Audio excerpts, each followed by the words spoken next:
Bonsoir à tous. Ce soir, nous allons aborder un sujet qui est plutôt la réponse à une question qui est souvent posée, et souvent posée plutôt comme une agression par rapport à la parole de Dieu et à notre foi. Mais parfois, on se pose la question quand même, en tant que chrétien, quand nous vivons des expériences très difficiles et que nous souffrons, nous sommes amenés à nous poser la question de dire, mon Dieu, tu es amour, et pourquoi cette souffrance? Pourquoi tant de souffrance? Alors on va essayer d'y répondre. Je pense qu'on va y répondre même. Et on va pas forcément aborder toutes les réponses, parce que vous allez voir qu'en fait, la réponse, elle est très simple. Mais on est tellement loin et tellement imbibé, je dirais, d'humanisme depuis le siècle des Lumières, et on en parlera à la fin, qu'en fait, cette notion d'amour de Dieu nous est devenue complètement étrangère. Et on a perdu le sens profond de l'amour de Dieu, et on confond, je dirais, d'une façon générale, presque toujours, ou très souvent, l'amour de Dieu et la miséricorde de Dieu. Donc là, on va faire la différence. Donc ce soir, on ne va pas parler de la miséricorde, on va juste en parler un petit peu à la fin pour montrer la différence. Et peut-être nous serons amenés à ce moment-là, à une autre soirée, à étudier la miséricorde de Dieu. Et là, on pourra répondre à beaucoup plus de choses quant à la souffrance humaine.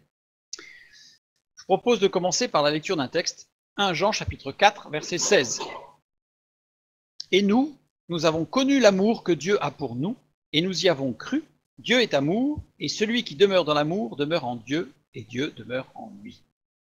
Nous savons, Dieu est amour. Et la question qui vient très rapidement à l'esprit, pourquoi tant de souffrance, puisque Dieu est amour? Pourquoi des enfants souffrent-ils? Pourquoi des innocents? Et nous allons voir que c'est justement parce que Dieu est amour qu'il y a de la souffrance dans ce monde. Alors là, j'y apporte une réponse qui est déstabilisante, parce que là, on s'attend à tout sauf à ça. Et on va voir au travers de la parole de Dieu que justement, c'est parce que Dieu est amour qu'il y a de la souffrance.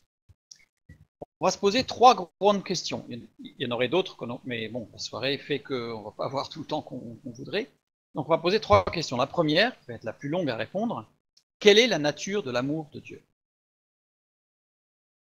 Et je crois profondément que notre non-compréhension, notre mauvaise compréhension et parfois notre non-compréhension de l'amour de Dieu vient du fait que l'on confond l'amour de Dieu et l'amour d'un homme ou d'une femme.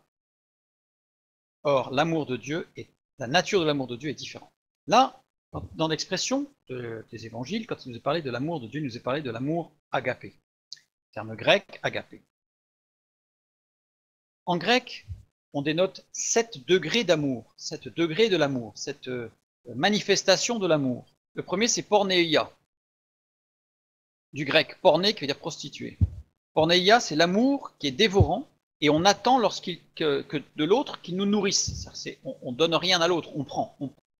On y retrouve d'ailleurs la racine de pornographie. On se nourrit de l'autre, mais on ne donne rien. Ensuite, on a pathos. Pathos, ça veut dire souffrance, passion. L'amour est passionné, possessif, et il s'agit d'une demande inquiète, obsessionnelle et addictive. On est addict à l'autre, et donc on est possessif. On est jaloux de tout. Donc là, c'est synonyme de passion et de souffrance. Un troisième terme, éros, que l'on connaît. Éros, désir des sens. Donc là, c'est l'amour qui est désir. Dès que l'autre sort de cette illusion de perfection, on ne l'aime plus. C'est-à-dire, en fait, on idéalise un corps ou une personne ou une situation, et à ce moment-là, on va rechercher une excitation des sens dans le éros, et la relation, je dirais, qu'on peut entretenir entre deux personnes se fane à partir du moment où l'idéalisation ou l'idéalisme projeté sur telle ou telle personne n'est plus valable, et que nos sens ne sont plus tout aussi excités, puisqu'on a découvert que la réalité n'était pas celle qu'on avait imaginée. Ça, c'est Eros. Ensuite, on a Philia. Philia qui est synonyme d'amitié. L'amour est amical, non parce qu'il exclut le désir, mais parce qu'il apprend à le découvrir de part et d'autre. Donc il y a un échange, on apprécie l'autre et l'autre nous apprécie, donc c'est un échange. Donc là, on est dans l'amitié, dans la relation. Et justement, ce qui est très important dans le philia, c'est les mots entendre et s'entendre. On entend l'autre et on s'entend mutuellement. Ensuite, il y a storgé. Storgé, c'est l'amour familial. C'est l'amour qui est tendresse. Pas seulement douceur, mais aussi tension. tendre vers l'autre et aussi attentif, attentionné. C'est l'amour des parents envers les enfants. Il y a de la tendresse, mais il y a aussi de l'attention, il y a de l'éducation, il y a toutes sortes de choses qui sont sous-tendues par cet amour familial, cet amour filial. Et Storgé parle aussi de l'amour des enfants vers les parents. Ensuite, on a charis, grâce, faveur, qui est la racine de charisme. Donc l'amour et grâce, le bonheur d'être ensemble est un cadeau. Cet accord profond permet d'être pleinement l'un avec l'autre. Le quotidien prend toute sa saveur, se teinte de cette folie qui nous permet d'élargir l'horizon, d'aller vers l'inconnu. Donc là, c'est des choses qui ouvrent complètement. Donc là, on sort du cadre de philia ou de storgé. On a vraiment quelque chose de fort avec quelqu'un. Charis. Et ensuite, on a agapé. Agapé, un amour qui ne peut émaner que de Dieu. Dans la notion grecque, agapé ne peut provenir que de Dieu. Aucun homme n'est capable de manifester agapé. Cet amour exclut tout sentimentalisme, toute émotion, donc il n'y a aucun sentiment, aucune émotion, car il est constant dans sa forme et dans le temps. Agapé, on ne grandit pas dans l'agapé, on est dans l'agapé. Et seul Dieu est amour depuis toute éternité, il n'a pas appris à aimer, et il n'est pas en progression dans l'amour, il n'est pas dans la découverte de l'amour, il est amour. Donc seul Dieu est capable de l'amour agapé. Et c'est pour ça que c'est ce mot dans le Nouveau Testament qui est employé à chaque fois qu'il est parlé de l'amour de Dieu. Dieu n'a pas de poussée émotionnelle ou sentimentale, comme nous, comme un homme pourrait avoir, même si elle est positive. Mais Dieu n'est pas dans une poussée émotionnelle à un moment donné où il a tout d'un coup un sentiment très fort ou une émotion très forte. Et cependant, cet amour n'est pas froid et distant, parce que, attention, l'amour de Dieu est chaleur aussi. On peut avoir l'impression que ça peut être un amour très platonique, très intellectuel, absolument pas. Mais il n'est pas sujet à l'émotion et au sentiment, à la passion. Voilà, donc il y a un accueil, il y a une notion d'accueil chaleureux et de partage dans le agapé. Certains voient au total 10 degrés de l'amour. Moi, j'en ai cité que 7. Je donne rapidement les 3 autres. C'est le maniapaté qui se trouve entre le pathos et l'éros. Donc, c'est un gradient, on va dire. Il y a harmonia qui est dans le storgé et le charis. Et on y trouve aussi euonia qui se trouve un peu plus fort, plus près du charis que du storgé. Bon, ça, ce sont après des niveaux. C'était pour être précis, pour que si jamais quelqu'un recherche, qu'il en trouve 10, qu'il comprenne pourquoi. Revenons à nos textes bibliques. Dans Matthieu, Jésus lui répondit: Tu aimeras le Seigneur ton Dieu de tout ton cœur, de toute ton âme, de toute ta pensée. C'est le premier et le plus grand commandement. Donc là, on a un commandement, c'est le premier et le plus grand, celui d'aimer Dieu. Et tu aimeras le Seigneur ton Dieu, agapao. On vient de voir que le mot agapé, donc agapao, le verbe issu de ce nom, agapé, ne peut être attribué qu'à Dieu. Donc ça veut dire que quand Jésus donne le commandement, tu aimeras le Seigneur ton Dieu, agapao, Dieu ne nous commande pas d'être émotionnel ou sentimental. Dieu, enfin, on va le voir juste après, mais ça veut dire que ce qui va émaner de notre corps ne peut venir que de Dieu. C'est-à-dire qu'on ne peut aimer Dieu que parce que Dieu a mis l'amour dans notre cœur. Bien différencié, on n'est pas du tout dans un amour émotionnel ou sentimental, on a une forte émotion tout d'un coup parce qu'on est entre chrétiens, parce qu'on écoute de la musique formidable, parce qu'on a eu un moment de louange très fort, parce que ceci, parce que cela, et là on sent tout d'un coup une grosse émotion, et là on aime le Seigneur. Peut-être que c'est vrai, je ne suis pas en train de dire que c'est faux, je suis en train de dire qu'on n'est pas dans l'agapé. L'agapé, c'est quand on est constamment dans cet amour qui vient de Dieu. Donc, le fait d'employer ce mot exclut totalement l'émotion et le sentiment. Alors, qu'est-ce que l'émotion? On ne va pas rentrer trop dans le détail, mais une petite définition rapide. Une émotion est une réaction psychologique et physique à une situation. Vous avez une forte émotion, le cœur se met à battre plus vite, vous pouvez transpirer, vous pouvez rougir parce que vous avez honte. Peu importe, dans tous les cas, il y a une émotion qui monte. On dit d'ailleurs, elle monte l'émotion. On sent qu'il se passe des choses dans le corps, ça picote, on transpire. Donc, il y a une émotion qui est une réaction à quelque chose. C'est pas quelque chose qui nous vient de l'intérieur et qui va sortir, c'est quelque chose qui vient de l'extérieur et qui va nous faire réagir. Ça, c'est une émotion. La réaction, évidemment, issue des sens. Ce sont nos sens qui nous permettent d'avoir des émotions. Si on exclut les sens, on n'a plus d'émotion.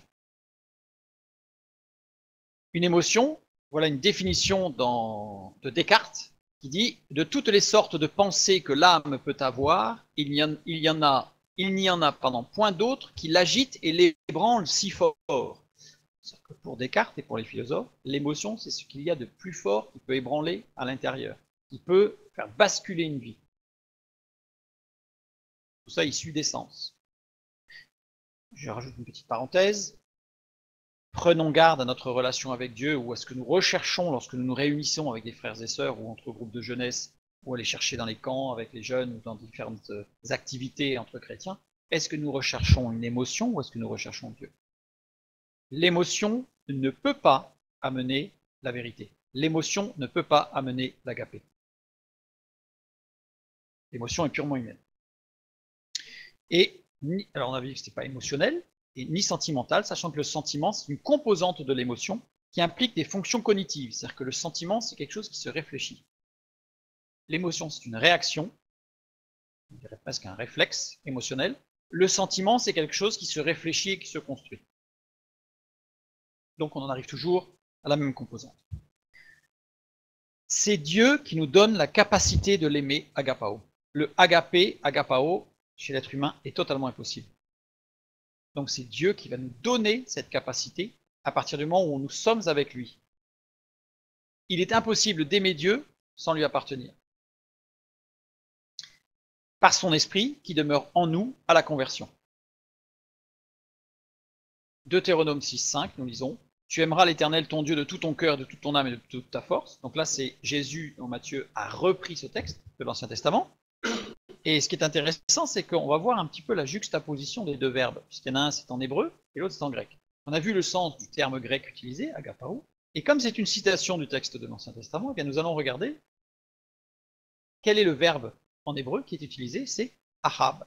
Ahab, avec la première lettre aleph, qui désigne Dieu, et ensuite la lettre e, qui désigne ce qui fait du bien, ce qui vivifie,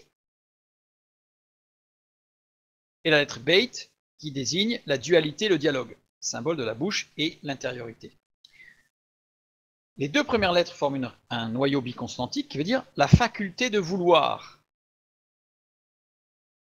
Rappelez-vous ce que nous avons vu sur le libre arbitre. Aimer Dieu, c'est vouloir. Et les deux dernières lettres, la vie trouvée en Dieu. Vouloir la vie qui se trouve en Dieu. La racine, le sens sémantique, je dirais, du verbe aimer utilisé dans tu aimeras l'Éternel ton Dieu, c'est un verbe qui signifie aimer et qui signifie vouloir la vie qui se trouve en Dieu. Aimer, arabe ou agapao, Ancien ou Nouveau Testament, c'est vouloir le bien, ce qui vivifie, ce qui construit de et par la vie trouvée en Dieu, dans le dialogue intérieur avec Dieu et avec l'autre. Donc on a je dirais quasiment un plan de vie extraordinaire dans le verbe aimer. C'est pas quelque chose de très statique, c'est pas quelque chose de comment on va dire, de statique, où on est bouche bée, vous savez, en extase, extatique, voilà. On n'est pas dans l'extase, on est dans quelque chose de très dynamique, de constructif, d'édifiant, pour bouger, pour avancer. Et aimer Dieu, c'est aussi aimer son prochain. Jésus l'a dit. Dieu est amour. On trouve l'amour agapé décrit dans 1 Corinthiens 13. Un texte assez long qu'on ne va pas lire, mais vous savez, Dieu supporte, l'amour supporte tout, l'amour aime la vérité, etc., etc., etc. Là, j'ai encadré tout ce qui concerne l'amour. Et dans tout le texte de 1 Corinthiens 13, il n'y a aucune allusion ni aucune mention d'une quelconque émotion. On est bien dans une description de l'agapé. C'est pas je ressens quelque chose de fort. Vous savez, il y a beaucoup de chrétiens qui, quand vous les écoutez, c'est assez impressionnant. Ils ne parlent que par de je ressens, j'ai l'impression que. On n'est pas des gens qui ne ressentent rien. Mais ils basent toute leur vie spirituelle sur un ressenti, sur des ressentis. Ah, puis là, je dois m'éloigner du Seigneur parce que je ressens rien. L'agapé n'est pas dans le ressenti. L'agapé, ça fait partie de la foi. Bon, en tout cas, dans 1 Corinthiens 13, nous n'avons aucune allusion, aucune mention de l'émotion. Il ne s'agit que d'une description d'attitude. C'est une attitude. L'amour de Dieu est une attitude et pas une émotion. Comme la foi elle-même n'est pas une émotion, n'est pas un ressenti. La foi, c'est une attitude. C'est affirmer les choses qu'on ne voit pas en Christ. La foi n'est pas un ressenti, ce n'est pas une émotion, ce n'est pas un sentiment, aussi fort soit-il. C'est une attitude qui pousse à l'action. Et d'ailleurs, on voit bien dans 1 Corinthiens 13, l'agapé, ce sont soit des attitudes, soit des actions. Quand on voit que l'amour ne se réjouit pas de l'injustice, c'est une attitude, c'est pas un sentiment. C'est pas écrit, il est triste quand il y a une injustice. Non, c'est dans un sentiment, une émotion. Il ne se réjouit pas de l'injustice. Dieu agit avec bienveillance, miséricorde et droiture. Dieu agit. Dieu est amour, mais Dieu agit. Dieu n'est pas lointain, extatique, intouchable, merveilleux, pas du tout. Il est merveilleux, oui. Mais il est agissant, il est proche. Est-ce que Dieu est bienveillant et miséricordieux, droit envers tous les hommes? Question que l'on peut se poser. Eh bien non, nous l'avons déjà vu, et je propose à ceux qui ne l'ont pas vu de suivre nos vidéos sur la colère de Dieu, mais la gloire de Dieu, pour bien comprendre. Et les deux vidéos là, une sur la gloire de Dieu et une sur la colère de Dieu, mais en particulier celle sur la gloire de Dieu, pour bien comprendre que Dieu n'aime pas tous les hommes. Cette idée est issue du siècle des Lumières, et en particulier, quand il est dit que Dieu aime le pécheur, c'est une parole du Mahatma Gandhi. Et on en oublie la fin de la phrase de la citation, puisque la fin de la phrase, c'est Dieu aime le pécheur, donc l'œuvre de Jésus-Christ ne sert à rien. Dieu n'aime pas le pécheur, Dieu ne peut pas aimer le pécheur, Dieu a en abomination le pécheur. Ceci étant, il propose à tous de devenir son enfant, et à ce moment-là de rentrer dans l'amour de Dieu. Parler de l'amour de Dieu en faisant référence à l'homme est une erreur. On a vu que Agapé n'avait aucune référence à ce qu'un homme peut connaître, émettre. La raison des attributs de Dieu ne peuvent se trouver en dehors de lui. C'est-à-dire que Dieu est amour, et le fait qu'il soit amour, on a vu que Dieu était autosuffisant, donc Dieu n'a pas besoin, il n'a pas besoin de l'homme pour aimer. Dieu est amour, et toute la raison de son amour se trouve en lui-même.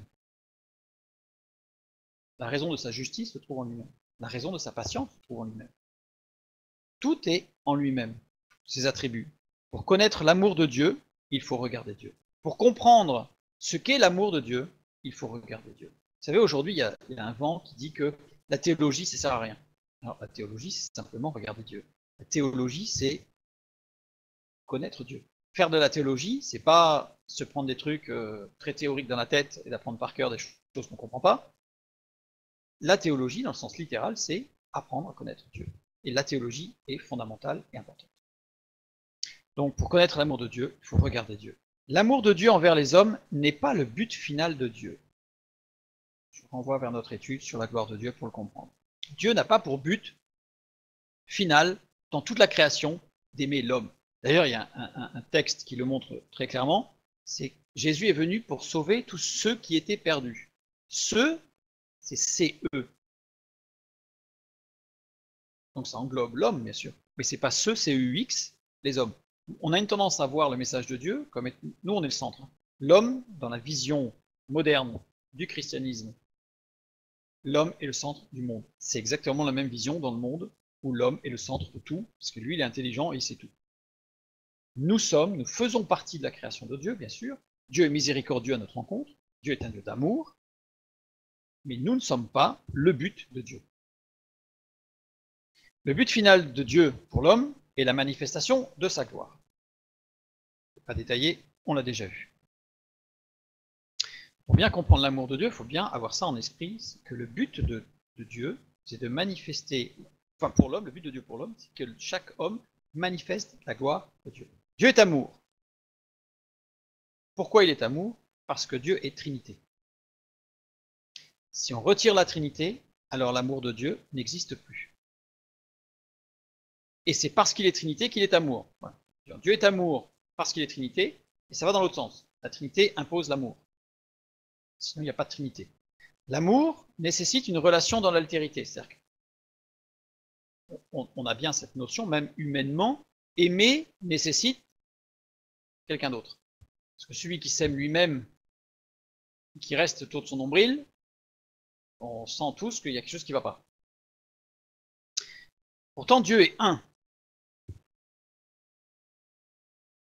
Donc Dieu doit être avec des relations, les anges, les hommes. On entend très souvent que Dieu a créé les anges parce qu'il avait besoin d'aimer, donc il fallait qu'il aime, et Dieu a créé les hommes parce qu'il avait besoin d'aimer et d'être aimé. Là, Dieu, on le diminue, on le remet à la taille humaine, parce que Dieu n'a pas besoin. Il n'a pas de besoin, Dieu. Dieu est autosuffisant. Il est parfait. Mais si son amour repose sur une nécessité, une nécessaire relation, alors cela signifie qu'il dépend des autres pour être amour. Donc ça veut dire qu'avant la création, il n'était pas amour. Il n'y avait rien. Comment? La Trinité, bien sûr. Et s'il a besoin des autres, alors il n'est pas autosuffisant. Et donc il n'est pas parfait. Pour que Dieu soit parfait, il faut qu'il y ait plusieurs personnes en lui-même.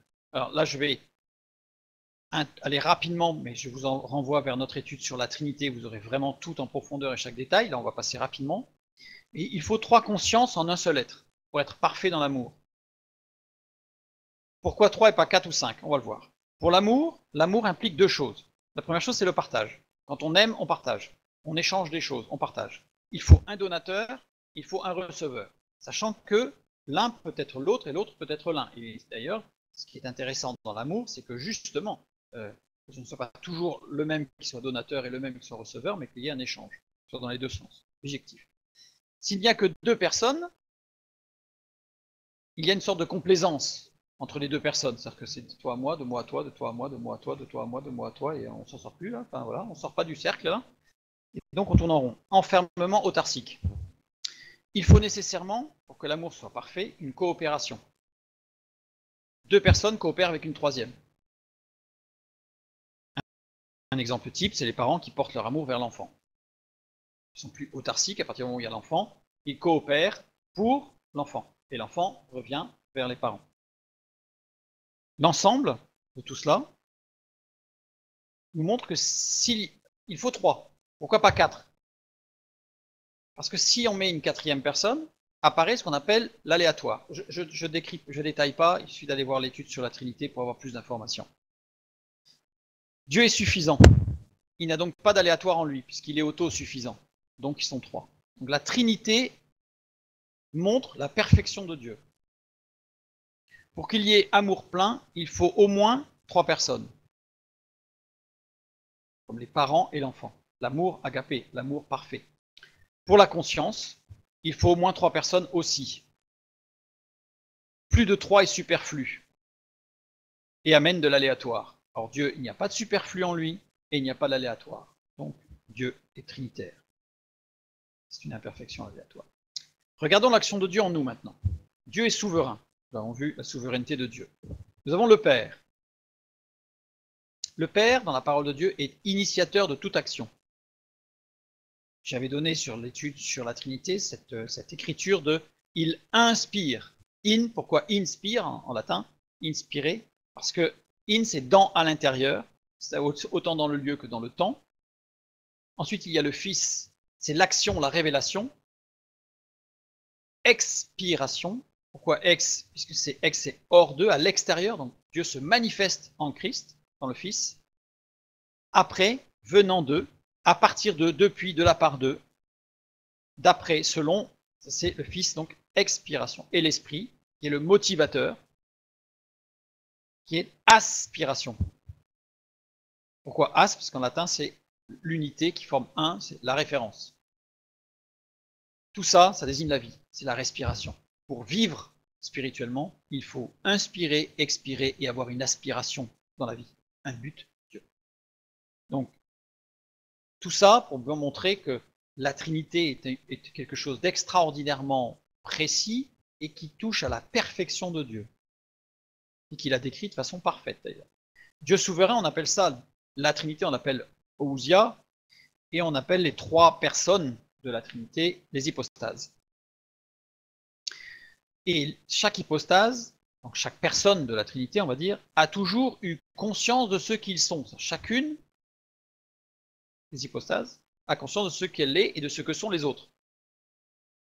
Ils ont toujours eu une idée parfaite d'eux-mêmes, ils se connaissent parfaitement, ils n'ont pas besoin de s'apprendre, d'apprendre à se connaître, ils se connaissent. Et Dieu, dans sa Trinité, a toujours eu conscience de qui il est. D'ailleurs, quand il se décrit, il dit « je suis qui je suis ». Il ne se définit pas par rapport à ce qu'il fait, il se définit par rapport à ce qu'il est, à ce qu'il est. Il a toujours une idée parfaite de lui-même. Et c'est là qu'il dit « Moïse, je suis celui qui suis ». Et Dieu ici, c'est Elohim. Elohim qui est un triple pluriel, puisque Elohim est le pluriel de Elé, qui est lui-même le pluriel de El. Donc pour avoir El, c'est l'unité, Elé, c'est il faut être au moins deux, pas plusieurs. Et Elohim, c'est le pluriel du pluriel, donc c'est le pluriel de deux, donc trois. Donc Elohim indique un pluriel d'au moins trois, donc trois pour Dieu. Et c'est le pluriel qui parle et qui dit « je suis qui je suis ». Donc on a vu que le Père est l'initiateur de toute chose. En tant qu'initiateur de toute chose, on a vu qu'il a une image parfaite de lui-même, qui le reflète à la perfection. Il a une image de lui, cette image est parfaite, et cette image de lui est exactement, parfaitement ce qu'il est. Nous, quand on se regarde dans un miroir, nous ne nous voyons pas parfaitement. Déjà, nous ne voyons qu'un côté. Dans le miroir, on ne voit pas ce qu'il y a derrière. Dieu, l'image de Dieu, l'image que Dieu se fait de lui-même est parfaite. Si parfaite et si glorieuse qu'elle est une personne de Dieu. On le voit dans Hébreux chapitre 1 au verset 3. Il dit « Le Fils qui, étant le reflet de sa gloire et l'empreinte de sa personne, l'image parfaite de Dieu, c'est le Christ. C'est le Fils de Dieu, deuxième personne de la Trinité. » Petite remarque rapide. Satan a voulu devenir le Fils de Dieu. Quand on dit qu'il a voulu être l'égal de Dieu, il a voulu être l'égal de Dieu trinitaire. Il a voulu usurper la place du Fils de Dieu. Donc, à ce titre, il apparaît à la fin des temps sous la forme de la bête, qui aura aussi son Fils, son image que l'homme devra adorer. Le Fils de Dieu, c'est l'image de Dieu, Dieu le Père, parfaite, et Satan ne fait que singer Dieu. Et à la fin des temps, nous voyons que Satan, qui apparaît sous la forme de la bête, eh bien, va lui aussi émettre son image, qui sera sa gloire si triste, et que chaque homme devra adorer.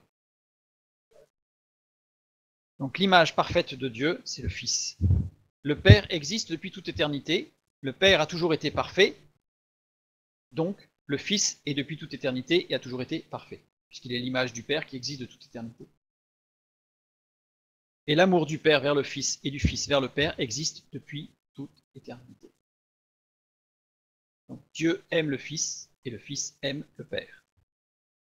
Dieu est amour, trouve sa raison d'être dans l'amour du Père pour son Fils, dans l'amour du Fils pour son Père. L'amour de Dieu, quand on parle de l'amour de Dieu agapé, ou ahab, ne définit que l'amour de Dieu le Père vers le Fils et du Fils vers le Père. Et en aucun cas ne peut définir l'amour de Dieu envers l'homme. Parce que Dieu est autosuffisant, pardon. Dieu est autosuffisant, donc l'amour de Dieu se trouve sa raison d'être en Dieu lui-même. Et depuis toute éternité. Et c'est pour ça que Dieu dit, au début du ministère de son Fils sur terre, « Celui-ci est mon Fils bien-aimé en qui j'ai mis toute mon affection. » En qui j'ai mis toute mon affection. C'est un seul verbe, eudekeo, qui est conjugué à l'aoriste. Pas de définition de temporalité. À l'aoriste, ça veut dire que il n'y a pas de présent, passé, futur. C'est de tout le temps vrai. Donc c'est pas parce que Jésus est venu sur terre qu'au moment où il est sur terre que Dieu dit celui-ci, celui qui est là en train de marcher par terre là, qui va aller dans l'eau pour prendre son baptême, celui-là, j'ai mis toute mon affection là depuis qu'il est sur terre. Non, non.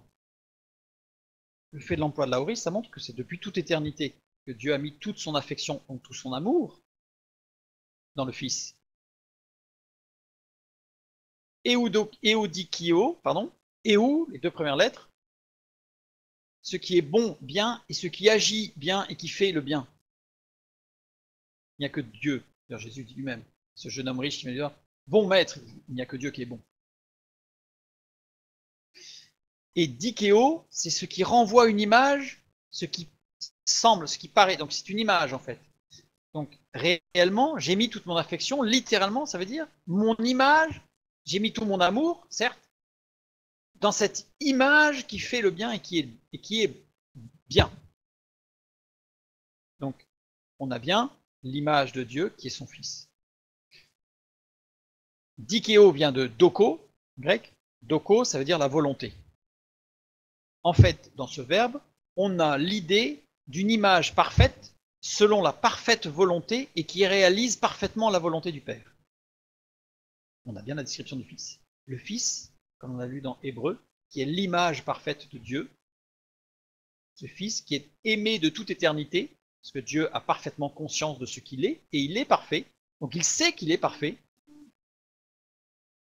et il aime sa propre image, non pas comme la mythologie grecque, celui qui regarde son visage dans l'eau et qui finit par se noyer, mais justement parce qu'il est parfait et qu'il a la parfaite connaissance de ce qu'il est. Cette citation que l'on trouve dans Matthieu est une citation d'Ésaïe 42, dit « Voici mon serviteur que je soutiendrai, mon élu en qui mon âme prend plaisir. J'ai mis mon esprit sur lui, il annoncera la justice aux nations. » Le qui, dans le texte en hébreu, n'existe pas. Et, donc je l'enlève. Et ce qui est dommage, et on va comprendre après, juste à l'après, quand on va voir un petit peu pourquoi, mais on va le comprendre, c'est que les mots ne sont pas dans le même ordre dans le texte original. Dans le texte original, les mots sont dans cet ordre-là. Voici mon serviteur que je soutiendrai, mon élu, je prends plaisir en mon âme. Alors, je prends plaisir, ratseta. Ratseta, qui veut dire prendre plaisir, et qui veut dire pour payer. Qui veut dire pour payer. Ce verbe vient d'une racine, reishtav samek, qui désigne les morceaux d'une poterie brisée utilisés pour transmettre un message écrit.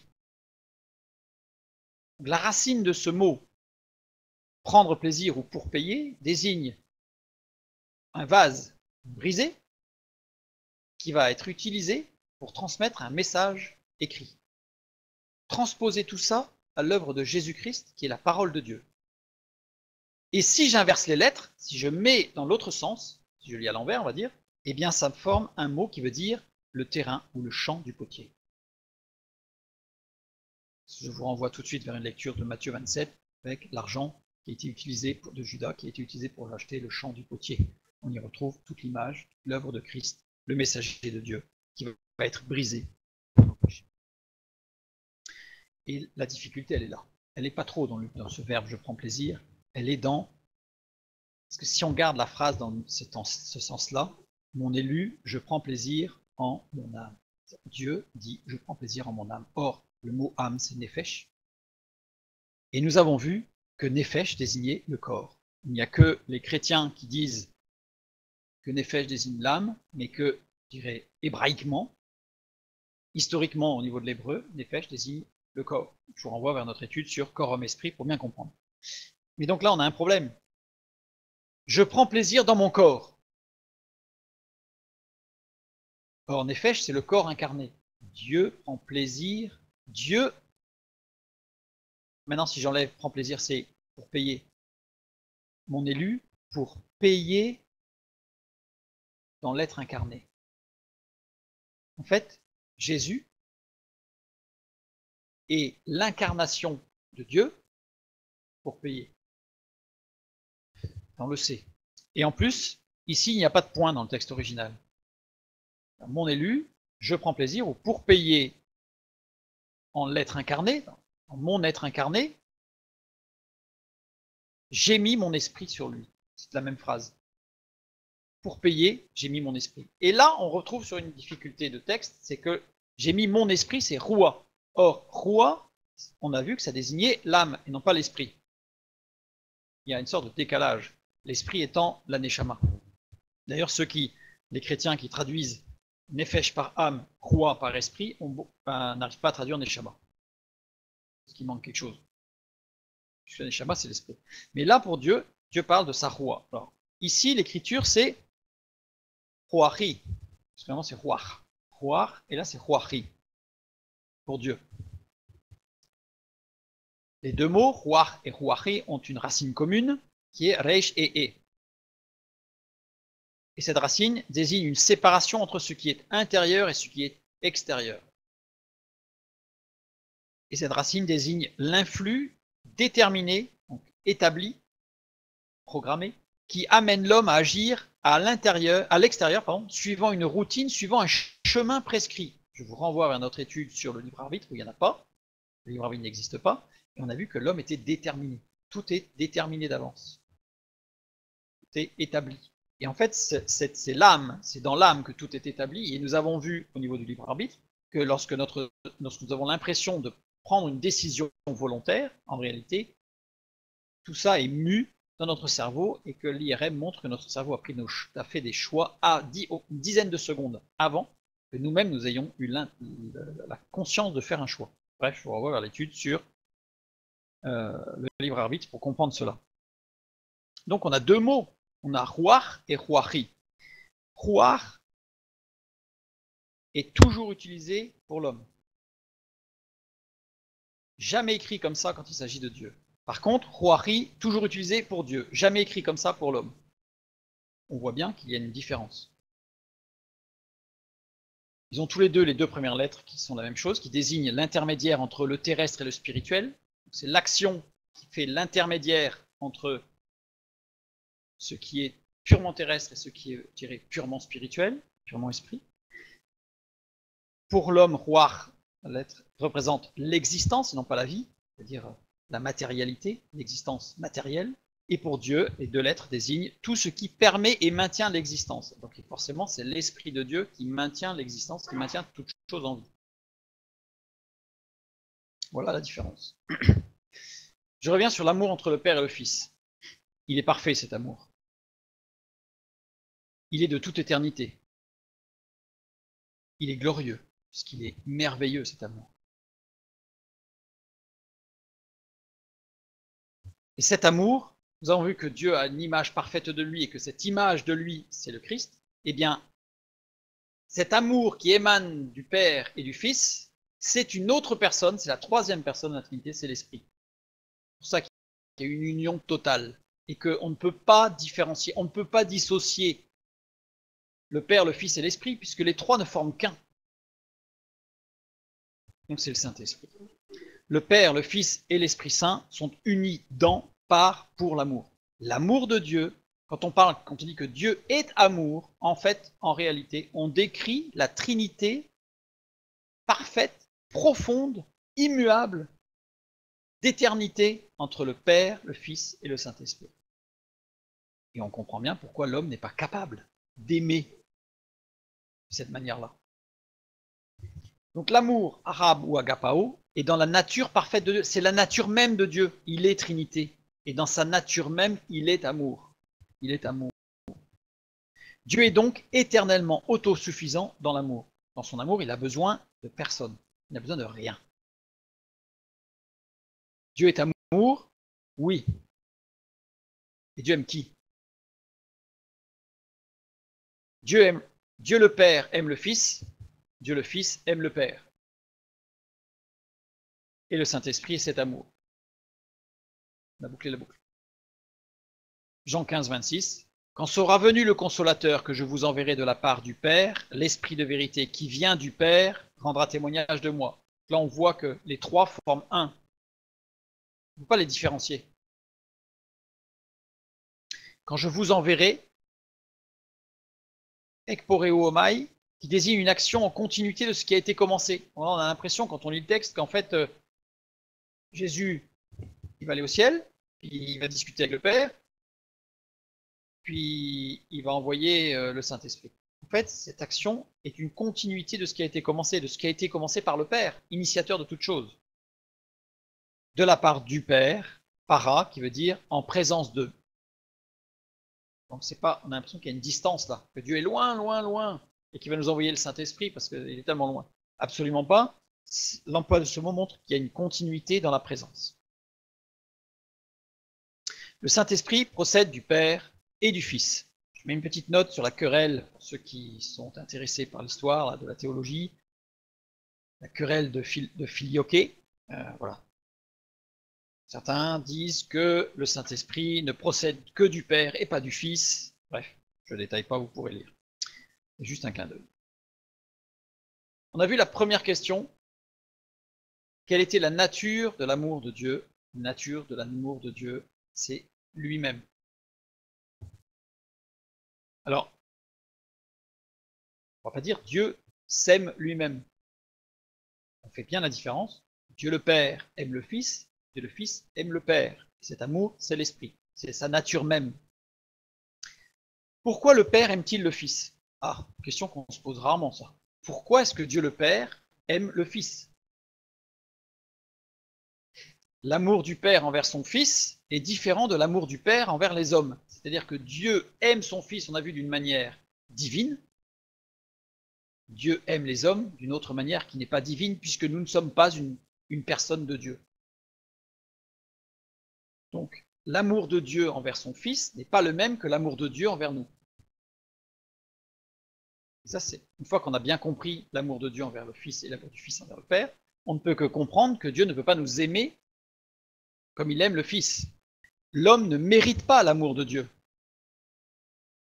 L'amour de Dieu est une grâce pour l'homme, parce que nous ne méritons pas l'amour de Dieu. Mais Dieu nous fait la grâce de s'approcher de nous. Le Fils, lui, il mérite l'amour du Père. Ce n'est pas une grâce. L'amour de Dieu pour son Fils est plaisir infini et éternel. C'est lui-même. Parce qu'il est l'image de Dieu qui est elle-même parfaite. On revient sur le texte. Celui-ci est mon Fils bien-aimé en qui j'ai mis toute mon affection. Le Fils est l'image parfaite du Père.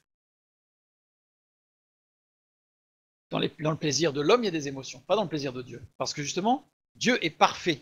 Et il ne peut prendre plaisir que dans la perfection. Or, nous, non. Si nous ne pouvions prendre plaisir que dans la perfection, c'est une notion qui nous échapperait complètement le plaisir. Parce que rien n'est parfait autour de nous, et nous-mêmes, dès qu'on arrive quelque part, de toute façon, même si on arrivait dans un lieu parfait, le fait d'arriver, c'est fini. C'est plus parfait. Donc ce ne serait pas possible. Dieu ne prend plaisir que dans la perfection. Il ne peut pas prendre plaisir dans autre chose que ce qui est parfait, puisqu'il est parfait. Donc, l'image du Père qui est parfaite, il prend plaisir dans son Fils. Jérémie 9, 24. Mais que celui qui veut se glorifie d'avoir de l'intelligence et de me connaître, de savoir que je suis l'Éternel, qui exerce la bonté, le droit et la justice sur la terre, car c'est à cela que je prends plaisir, dit l'Éternel. Quand il dit c'est à cela que je prends plaisir, dit l'Éternel, c'est pas à celui qui va aimer l'Éternel, c'est la bonté, la droiture, la justice, la perfection de Dieu. Dieu prend plaisir à sa propre perfection.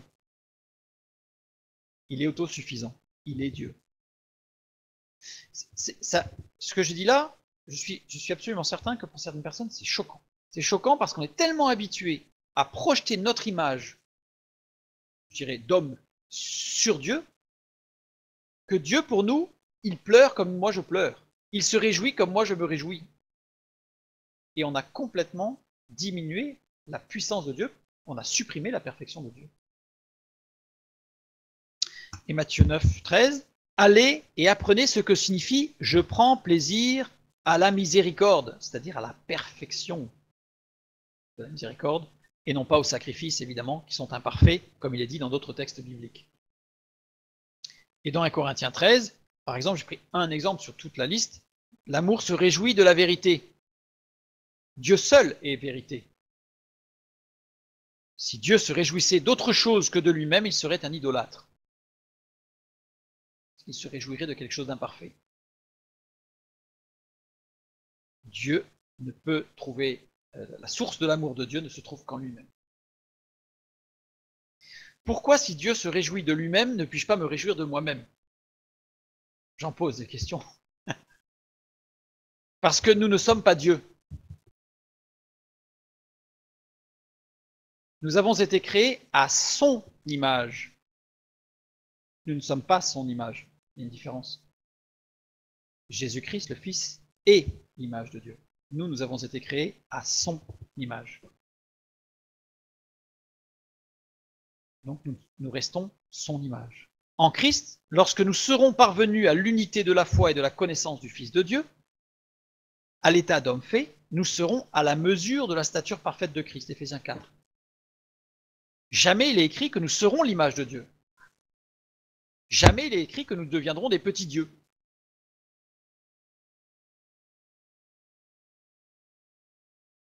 J'ai dit moi ça? Non, pas possible. Non, j'ai jamais pu dire que nous étions des dieux. Non, jamais. C'est Satan qui a dit vous serez comme des dieux.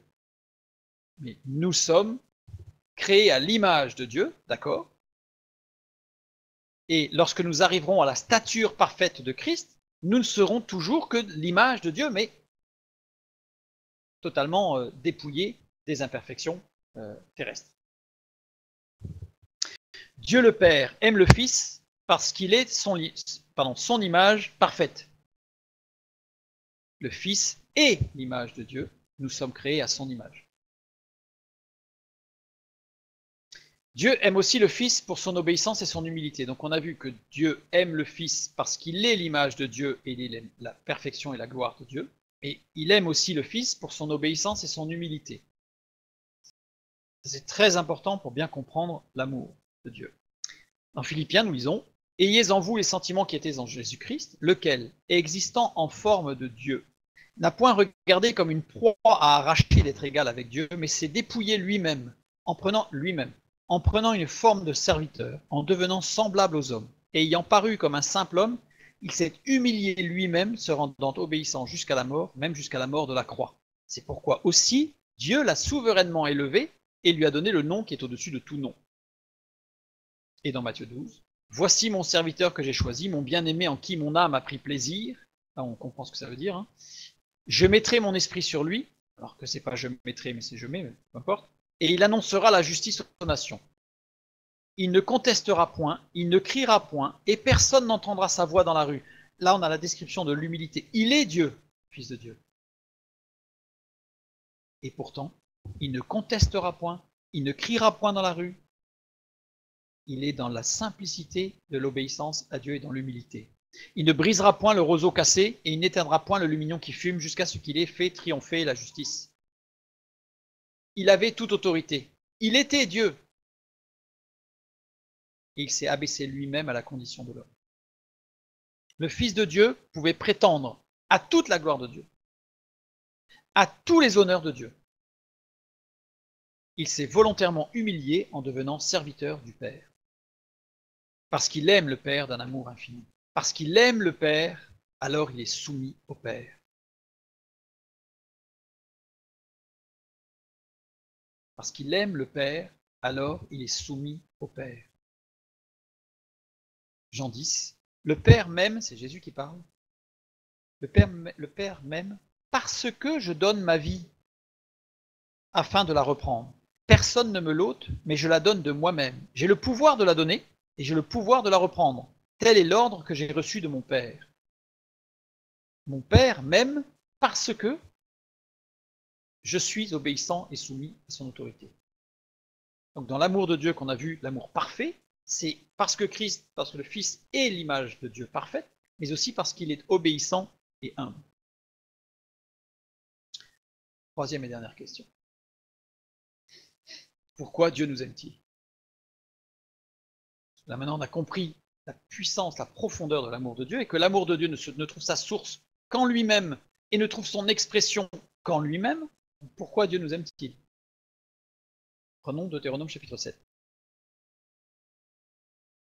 Pour sa gloire, oui. Ce n'est point parce que vous surpassez en nombre tous les peuples que l'Éternel s'est attaché à vous et qu'il vous a choisi. Car vous êtes le moindre de tous les peuples. Oh ouais, ça casse un peu là. Mais parce que l'Éternel vous aime, alors, regardez bien le texte. Ce n'est pas parce que vous êtes nombreux ou puissants ou quoi que Dieu vous aime. Dieu vous aime parce que Dieu vous aime. Si je lis le texte, c'est ça. L'Éternel s'est attaché à vous parce que l'Éternel vous aime.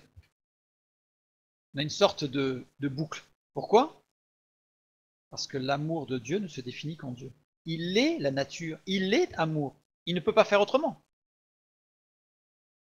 Dieu ne se définit pas par rapport à ce qu'il fait, Dieu se définit par rapport à ce qu'il est. Je suis qui je suis. Donc là, il définit son amour parce qu'il est amour. Voilà, c'est tout. C'est pas parce que l'homme le mérite ou quoi.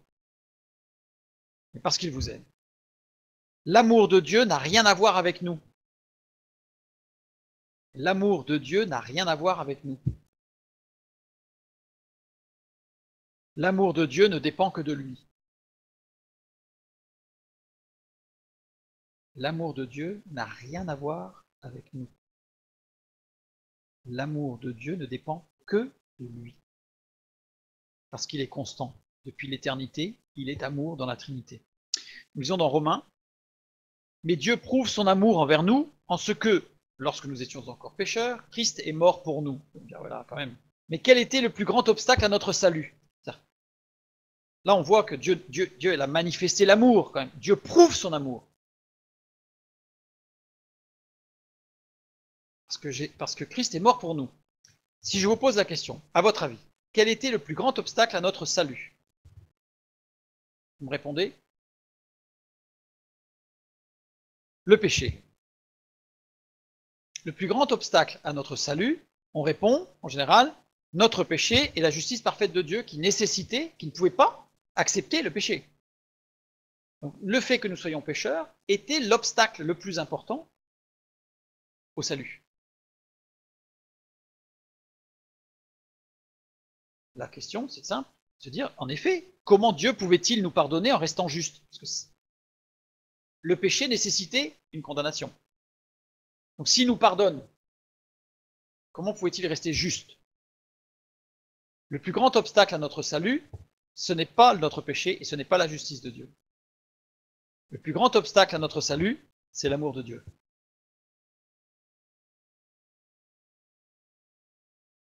Romains 8. Que dirons-nous donc à l'égard de ces choses? Si Dieu est pour nous, qui sera contre nous? Lui qui n'a point épargné son propre Fils, mais qui l'a livré pour nous tous, comment ne nous donnera-t-il pas aussi toutes choses avec lui? Dieu devait accepter que son Fils ne soit pas épargné. L'amour de Dieu infini, éternel, du Père vers le Fils et du Fils vers le Père, Dieu devait rompre, devait briser cette relation d'amour infini avec son propre Fils. C'est ça la plus grande difficulté pour notre salut, parce que Dieu est tout puissant, Dieu pardonner, il peut pardonner. Mais la plus grande difficulté, le grand obstacle, c'est que cette relation d'amour infinie, parfaite, qui existe entre Dieu et son Fils, entre Dieu le Père et son Fils, et l'Esprit lui-même étant l'amour, il fallait briser cette relation d'amour pour accepter que son propre Fils ne soit pas épargné. Paul argumente dans ce texte avec une argumentation qu'on appelle a fortiori. C'est-à-dire que si Dieu a accepté la plus grande difficulté, lui qui n'a point épargné son propre Fils, qui fait partie de lui, lui-même, qui fait partie de l'amour, Dieu accepte la plus petite difficulté, c'est-à-dire il nous donne le salut et tout ce qui suit. Le désir d'un père est d'épargner son enfant. On ne connaît pas un père sur cette terre qui ne va pas chercher à épargner son fils ou sa fille, son enfant. Il va tout faire pour épargner ses enfants, pour leur épargner le pire. Normalement, bien sûr, dans toute la conception normale d'un père. C'est-à-dire que le père, il va essayer d'épargner son enfant. Dieu est parfait. Et il a fallu qu'il accepte que la nature même de l'amour soit brisée, puisque c'était la relation entre le Père et le Fils. Donc il a fallu que Dieu accepte. Quelle grâce de la part de Dieu. À combien plus forte raison pour le Père, dont la nature même est l'amour. Il est l'amour avec son Fils de toute éternité, amour parfait. Et il fallait que le Père accepte la brisure dans cet amour. Mais Dieu accepte de ne pas épargner son Fils, sa gloire. L'amour entre le Père et le Fils nous est insaisissable. On a essayé de voir tout à l'heure ce que c'était, mais pour nous c'est insaisissable. Cet amour parfait de toute éternité, extraordinaire. La communion entre le Père et le Fils nous est insaisissable. Ils ne formaient qu'un. Et pourtant, Dieu a accepté. Le plus grand obstacle, c'est l'amour de Dieu. Le plus grand obstacle à notre salut, c'est l'amour de Dieu. Jean 17. Et maintenant, toi, Père, glorifie-moi auprès de toi-même de la gloire que j'avais auprès de toi avant que le monde fût. Jésus, là, il est en train de dire, je formais qu'un, j'étais ta gloire. Et on continue un peu plus loin, afin que tous soient un, comme toi, Père, tu es en moi, et comme je suis en toi, afin qu'eux aussi soient un en nous, pour que le monde croie que tu m'as envoyé. Je leur ai donné la gloire que tu m'as donnée, afin qu'ils soient un, comme nous sommes un. C'est un passage qui est à peine saisissable pour nous. J'ai essayé d'apporter cet aspect de l'amour, unité entre Dieu le Fils, entre Dieu le Père, le Fils et le Saint-Esprit. Et là, il exprime ça dans Jean 17. Jésus, donc, qu'ils soient parfaitement un et que le monde connaisse que tu m'as envoyé et que tu les as aimés comme tu m'as aimé. Non, mais je peux pas. On va y venir à la fin. Je ne peux pas tout dire en même temps. Dieu a accepté de rompre cette union parfaite existante de toute éternité. Dieu a accepté de rompre cette communion parfaite existante de toute éternité. Quelle grâce! Et tout ceci ne nous montre-t-il pas à quel point Dieu nous aime, justement? Justement. Mais ce n'est pas l'homme qui est au centre de tout ceci. Tout ce qui se passe là, toute cette rupture dans la Trinité, de cette rupture du lien d'amour et de communion entre le Père et le Fils. Rappelez-vous, Jésus sur la croix qui a dit « Mon Dieu, pourquoi m'as-tu abandonné ?» Là, il y a un moment de brisure là. Alors qu'ils étaient un depuis toute éternité. Quel déchirement.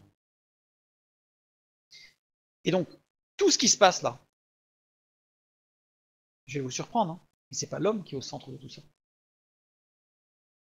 C'est pas l'homme. C'est Dieu qui est au centre de tout ça. Tout ceci prouve que Dieu le Père aime le Fils et que le Fils aime le Père. Dieu est amour. Premier épître de Pierre. Vous, au contraire, vous êtes une race élue, un sacerdoce royal, une nation sainte, un peuple acquis, afin que vous annonciez les vertus de celui qui vous a appelé des ténèbres à son admirable lumière. Le Père aime le Fils. Il lui procure un peuple.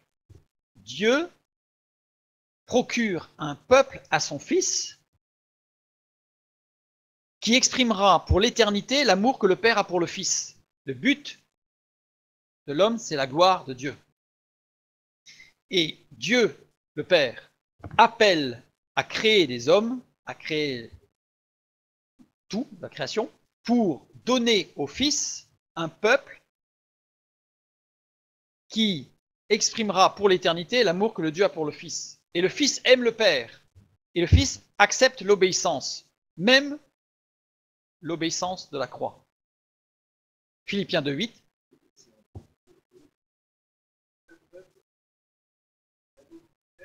Ah, pour le Fils. Non, si. L'amour que le Père a pour le Fils, c'est agapéo. Hein. Qui exprimera, je n'ai pas dit que le peuple aimera, je dis, le peuple exprimera la gloire de Dieu, exprimera l'amour de Dieu, et on va voir juste après un petit peu pourquoi, hein, comment. Donc le Fils aime le Père et accepte l'obéissance, même l'obéissance de la croix, dans Philippiens 2, ayant paru comme un simple homme, il s'est humilié lui-même, se rendant obéissant jusqu'à la mort, même jusqu'à la mort de la croix. Et dans Marc 14, il disait, prière, souffrance, Abba. Abba, c'est pas Père lointain, hein, Abba Père. Toutes choses te sont possibles. Éloigne de moi cette coupe, toutefois, non pas ce que je veux, mais ce que tu veux. Le Fils est soumis au Père et démontre son amour dans cette soumission au Père. Illustrons la situation. Ce que je vais dire là, pas dans la parole, c'est juste pour comprendre ce qui se passe. Dieu le Père aime le Fils et crée un monde pour l'adorer et le louer pour l'éternité. Il crée un monde pour adorer le Fils. C'est l'objectif. Ah mais oui, même avant, puisqu'il est le Fils, il est l'image de Dieu depuis toute éternité. Donc il est là, il est. Donc Dieu le Père qui aime le Fils crée un monde pour l'adorer, ce Fils, et le louer pour l'éternité. Le Fils aime Dieu le Père et veut montrer l'excellence de son obéissance au Père.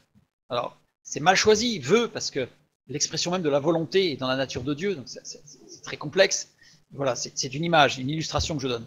Donc Dieu le Père aime le Fils et lui dit, voilà, je te crée un monde pour t'adorer et te louer pour l'éternité. Et le Fils qui aime le Père, il dit, moi je veux te montrer l'excellence de mon obéissance au Père, de mon amour.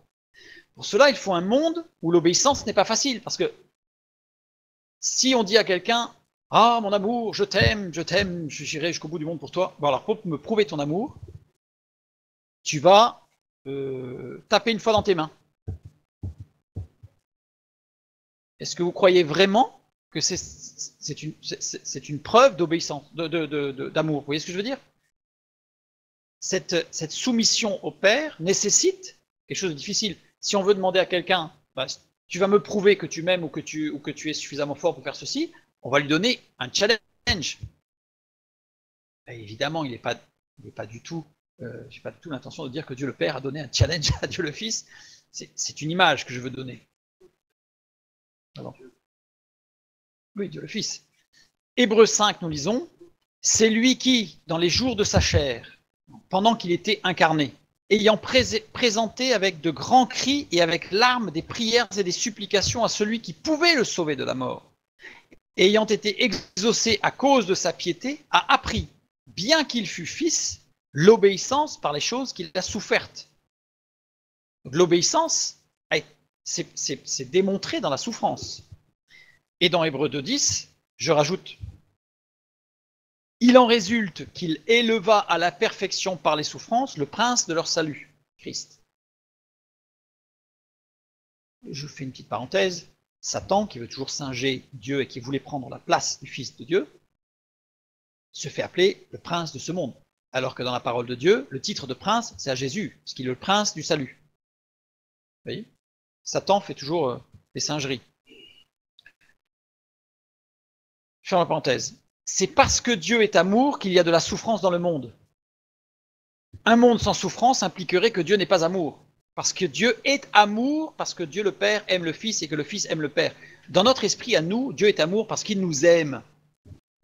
Parce que Dieu, c'est nous, c'est nous, c'est nous.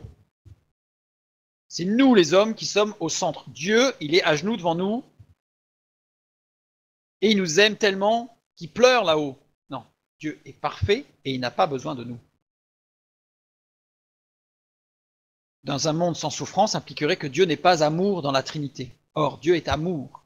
Et pour que le Fils montre son amour, il fallait la souffrance.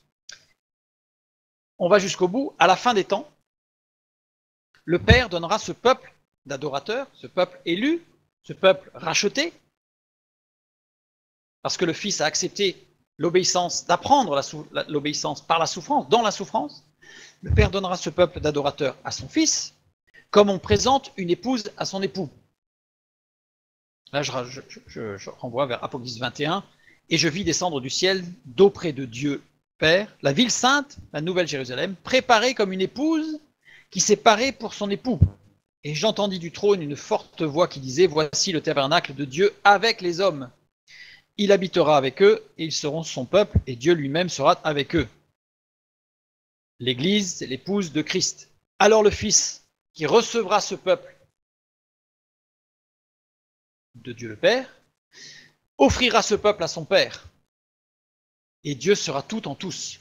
C'est là que la pleine manifestation de Dieu le Père envers le Fils et du Fils vers le Père se trouvera, je dirais, complètement exprimée dans ceux qui seront sauvés, parce que le Christ qui recevra le Fils, qui recevra ce peuple élu, le donnera au Père dans l'amour, parce qu'il est amour.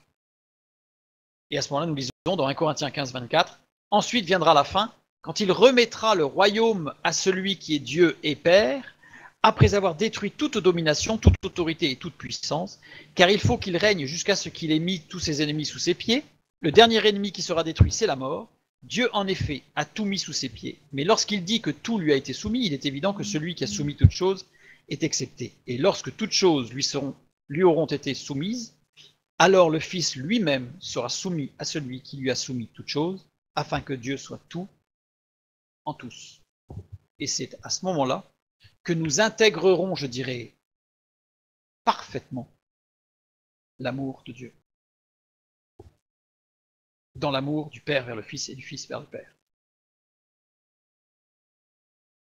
Non mais c'est une image, il y a des émotions entre un époux et une épouse. Mais là, Dieu n'est pas dans l'émotion. Dieu n'est pas dans l'émotion. Il est dans l'amour. Dieu nous a fait la grâce de pouvoir ressentir l'amour. Et on en a, je dirais, une pâle image au travers de ce que nous pouvons ressentir dans un couple ou vis-à-vis d'enfants, ou même dans l'amitié très forte qui peut unir deux personnes. On a des facettes de l'amour, mais on n'a pas l'amour. Vous voyez? L'amour de Dieu agapé, Ahab, ne peut se trouver qu'en Dieu. Et nous le connaîtrons parfaitement quand nous serons remis au Père par le Fils. On a un peu des gens qui essaient d'exprimer ça, des gens qui, vous savez, qui ont connu ce qu'on appelle des NDE, Near Death Experience, ou les morts imminentes, ceux qui sont cérébralement reconnus morts et qui sont revenus, et qui expriment en disant, de l'autre côté, j'ai ressenti un amour, mais c'est même pas exprimable. Ça transcende tout. C'est même pas comparable à un amour d'un homme et d'une femme. C'est pas exprimable. Et c'est ce que dit l'apôtre Paul et l'apôtre Jean. Ils ont eu des visions, ils disent, il n'est pas permis à l'homme d'exprimer. On n'a pas les mots pour exprimer ça. Parce que l'amour de Dieu, on peut s'en faire une approche au travers des textes bibliques autour de la compréhension qu'on peut avoir de Dieu, mais c'est insaisissable. Donc, il n'y a pas d'émotion, il n'y a pas de sentiment, mais c'est d'une puissance et d'une profondeur éternelle, infinie. Dieu est-il amour? Dieu le Père aime le Fils. Dieu le Fils aime le Père et le Saint-Esprit et cet amour. Donc Dieu est amour. Le monde est la conséquence de son amour. Notre rôle est d'exprimer l'amour du Père envers le Fils. Le monde aujourd'hui est la conséquence, tel qu'il est aujourd'hui, avec les guerres, avec les souffrances. Le monde se trouve être la conséquence de l'amour de Dieu le Père pour le Fils et l'amour du Fils pour le Père. Nous avons été sauvés pour glorifier Dieu dans son amour. Romains 1,5, par qui nous avons reçu la grâce et l'apostolat pour amener en son nom à l'obéissance de la foi tous les païens. Ça fait partie de notre mission, amener à glorifier Dieu dans l'amour. Tout est pour la gloire de Dieu. Je renvoie vers notre étude sur la gloire de Dieu pour bien le comprendre. Mais un texte nous le dit clairement, Colossiens 16. Car en lui ont été créées toutes les choses qui sont dans les cieux et sur la terre, les visibles et les invisibles, trône, dignité, domination, autorité. Tout a été créé par lui, ça on comprend bien, mais aussi pour lui. Tout ce qui a été créé pour Dieu. Il est le but de la création. C'est pas nous le but de la création, c'est Dieu. On est tellement habitué à ce que l'homme soit presque Dieu, et tout en haut là, que ça choque. Dieu est amour, raison de la souffrance. On l'a vu tout à l'heure. Pour nous, mais attention, et c'est là la confusion que l'on fait très souvent, on confond l'amour de Dieu, qui est un attribut de sa nature, et la miséricorde de Dieu. Envers nous, Dieu est miséricordieux.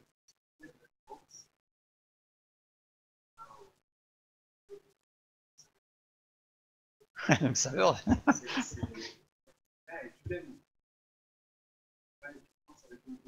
Non, mais oui, mais là, je parle de la souffrance sur Terre, de la souffrance que nous vivons. La question, c'est Dieu est amour, pourquoi toute cette souffrance? Et on a compris que la souffrance, en fait, est le moyen d'expression de l'amour du Fils vers le Père.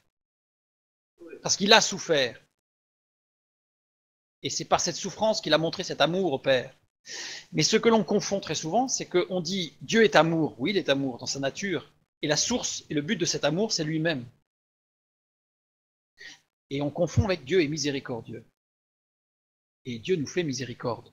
Dieu nous fait grâce. En ce sens, on peut dire que Dieu s'est attaché à nous. Mais j'emploierai pas le même verbe exprès. Parce qu'en français, on a vu qu'en grec, il y avait déjà beaucoup de mots. On a 7, voire 10 des mots différents. Et en français, on n'en a qu'un. J'aime les pommes de terre et j'aime ma femme. C'est le même verbe. Et pourtant, derrière ça, je ne mets pas du tout la même chose, bien entendu. Je ne mets pas du tout la même chose. Mais nous n'avons qu'un seul verbe. Pire, prenons d'autres langues, comme l'espagnol. Yo te quiero. Yo te quiero, ça peut vouloir dire je t'aime, ça peut vouloir dire si je te veux. Et pourtant, selon qui va employer ce mot, on a une notion complètement différente. En grec, on a l'avantage d'avoir des mots qui sont différents pour des notions différentes. Et nous, quand on parle de l'amour de Dieu, eh bien on confond l'amour qui est de la nature de Dieu, de toute éternité, parfait, entre le Père, le Fils et le Fils et le Père, et l'Esprit, et la miséricorde de Dieu. Dieu nous fait miséricorde. Pourquoi? Parce que par miséricorde, il nous offre la grâce du salut. Nous ne méritons rien. Et Dieu ne nous aime pas. Ça fait drôle de dire ça, hein, mais à partir du moment où, bien entendu, on accepte le salut, alors on rentre dans une dimension de l'amour de Dieu et Dieu s'attache à nous et va nous amener comme des enfants à la pleine maturité, l'homme parfait qui arrive à la stature parfaite de Christ. C'est toute cette dynamique. Dieu n'aime pas le pécheur. Tant qu'on ne s'est pas converti, Dieu ne nous aime pas. Alors, je vais mettre une nuance. Parce que Dieu ne tient pas compte des temps d'ignorance. Donc ça veut dire que Dieu exprime, on va dire, une miséricorde que nous pourrions assimiler à de l'amour, parce que c'est très difficile parce qu'on a les mêmes mots pour exprimer des notions différentes. Il ne faut pas faire de mélange. Mais l'amour de Dieu s'exprime envers toute personne qui n'a pas eu encore la possibilité, je dirais, de dire oui à Dieu. C'est-à-dire que Dieu n'oublie personne. Je pense aux enfants, par exemple, on va en parler un petit peu après, à la souffrance physique de ce qui peut se passer pour des personnes innocentes, ou à des viols, ou des choses comme ça qui sont terribles. Et qu'est-ce qui se passe? On va en parler juste un petit peu rapidement après. Mais ça, c'est plus dans le domaine de la miséricorde de Dieu. Et pas de l'amour de Dieu. L'amour de Dieu, c'est Dieu. La miséricorde de Dieu, c'est ce qu'il exprime à notre rencontre. Donc, tant qu'on n'a pas eu ce moment de liberté totale pour pouvoir dire à Dieu oui ou non, si on dit non, on assume. Si on dit oui, on rentre dans la famille de Dieu quelque part. Par adoption, c'est ce que dit l'apôtre Paul. Par adoption. Au même titre que, est-ce que des parents qui veulent adopter aiment tous les enfants qui sont à adopter dans le monde? Non. Ils ont un désir d'enfant, d'accord? Et quand à un moment donné on leur présente en disant, voilà, ça maintenant, à partir de cet instant précis, c'est votre enfant. Ben, ces parents-là, ils aiment cet enfant. Mais 10 minutes avant, ils n'étaient pas capables de dire qu'ils l'aimaient, puisqu'ils avaient devant eux tous les enfants de l'orphelinat, ils ne savaient pas lequel allait leur être donné comme enfant. Vous voyez ce que je veux dire? C'est pas l'image, bien entendu, puisque ce n'est pas la perfection de Dieu. Mais c'est pour montrer un petit peu que Dieu n'aime pas tous les hommes, et que quand on dit que Dieu aime le pécheur, c'est faux. La parole de Dieu nous dit que Dieu a en abomination le pécheur. Mais le pécheur, c'est celui qui est en abomination devant l'Éternel, c'est celui qui a refusé Dieu. Donc à un enfant, par exemple, quand on apporte la parole à un petit, on peut dire que Dieu l'aime, parce que cet enfant, il n'a pas encore il est dans l'ignorance quelque part. Alors après, Dieu connaît la limite, quand est-ce que, voilà, Dieu est parfait et Dieu est juste, équitable, c'est sûr. Mais ce que je veux exprimer, c'est que l'amour de Dieu, intrinsèquement, Dieu est amour, ça définit la Trinité. Dieu est miséricordieux, ça définit sa relation avec nous, parce qu'il offre à tous les hommes, sans distinction, la possibilité de dire oui. C'est par miséricorde que Dieu nous a retiré le libre arbitre. Nous n'avons pas de libre arbitre. Parce que nous l'avons vu quand nous avons étudié le libre arbitre, que si nous avions le libre arbitre, nous ne pourrions pas vivre. C'est surprenant ça aussi, c'est choquant de dire ça. Quand on a bien compris ce qui se passe, c'est évident. Dieu nous a donné la mémoire. C'est par miséricorde que Dieu nous a donné la mémoire, parce qu'avec cette mémoire, Dieu nous fait parcourir toutes sortes de choses dans notre vie avant même qu'on ait donné notre cœur à Dieu. Dieu conduit chacun. Toutes les expériences faites, c'est Dieu qui les conduit. Pourquoi? Pour nous amener à un moment donné où on sera dans une vraie liberté de dire oui à Dieu ou non, avec la mémoire, avec ce que nous avons vécu, où on a pu, ce que dit la parole de Dieu, on aura pu réaliser la main de Dieu en toutes choses. Tout est déterminé pour nous conduire jusqu'à ce libre choix, justement, de la grâce. Il nous a donné la conscience. Et comme le dit la parole de Dieu, c'est une partie en nous qui est indestructible. Et heureusement, sinon nous ne pourrions jamais être sauvés. Par miséricorde, il nous a donné à tous, sans distinction, la possibilité de glorifier son amour. Ceux qui refusent d'être, comme je l'ai dit tout à l'heure, inspirés, expirés, aspirés, c'est-à-dire ceux qui refusent d'avoir la révélation de Dieu, d'avoir l'action de Christ et d'avoir une aspiration dans sa vie, Dieu, par lui, ceux qui refusent cette vie en lui, eh bien glorifieront sa justice pour l'éternité dans l'amour. Parce que justement, nous serons unis au Père pour l'éternité quand ce peuple racheté sera donné au Fils et le Fils le rendra au Père dans l'amour, puisque Dieu sera un en tous. Il sera tout en tous. Et ceux qui refusent glorifieront la justice de Dieu pour l'éternité. J'ai mis un petit bonus pour montrer la miséricorde de Dieu, pour essayer de donner des exemples en fait plus marquants. Bien comprendre que Dieu est amour, c'est sa nature. C'est entre Dieu le Père et Dieu le Fils. Et c'est pour ça qu'il est amour, et l'amour de Dieu ne se définit que par rapport à lui-même. Dieu est miséricordieux. Il nous a créés avec des processus de défense devant la souffrance. Nous ne sommes pas complètement démunis devant la souffrance. Oui, il existe de la souffrance. Alors, je vais en prendre que 2 exemples. Il en existe beaucoup, et peut-être qu'un jour on l'étudiera, mais pas ce soir, ce serait trop long. Surtout que là, il faut être précis.